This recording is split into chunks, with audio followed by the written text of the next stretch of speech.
Selamat pagi Indonesia. Anda menyaksikan seputar berita terkini pukul 9 WITA bersama saya Agus Jagetraya.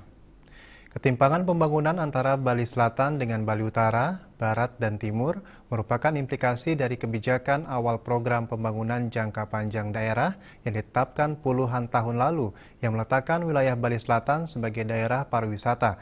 Demikian ditegaskan oleh Gubernur Bali, Made Mangku Pastike, dalam rapat paripurna DPRD Bali kemarin di Denpasar. Tentang APBD tahun 2016, saya memberikan penjelasan. Gubernur Bali Made Mangku Pastike mengatakan, kemajuan pembangunan pariwisata Bali membuat ketimpangan wilayah menjadi semakin melebar. Oleh karena itu, pihaknya memprioritaskan program-program pengentasan kemiskinan di wilayah Bali Utara dan Bali Timur.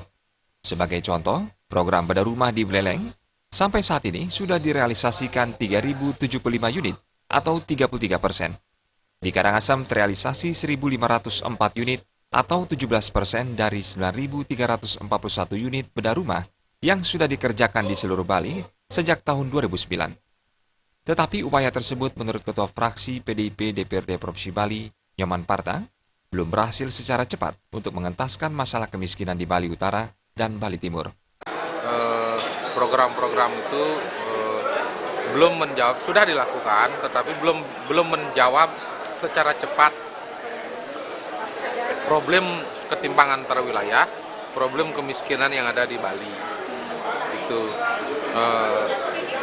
kenapa begitu? Karena pertama tidak ada upaya-upaya yang lebih radikal, bahkan kalau meminjam istilah yang lebih tren, langkah-langkah yang agak revolusioner untuk melakukan upaya-upaya pengentasan, mengurangi ketimpangan dan mengentaskan kemiskinan. Nyoman Parta mengharapkan pemerintah Provinsi Bali segera membangun infrastruktur di daerah Bali Utara dan Bali Timur. Infrastruktur yang sangat diperlukan di wilayah tersebut, diantaranya akses jalan yang layak, dermaga, dan bila memungkinkan segera dibangun bandara di Bali Utara. Joka Andika, Bali TV. Pemirsa, demikian seputar Bali terkini kali ini. Nantikan informasi menarik kami lainnya dalam seputar Bali terkini 1 jam mendatang. Salam Indonesia.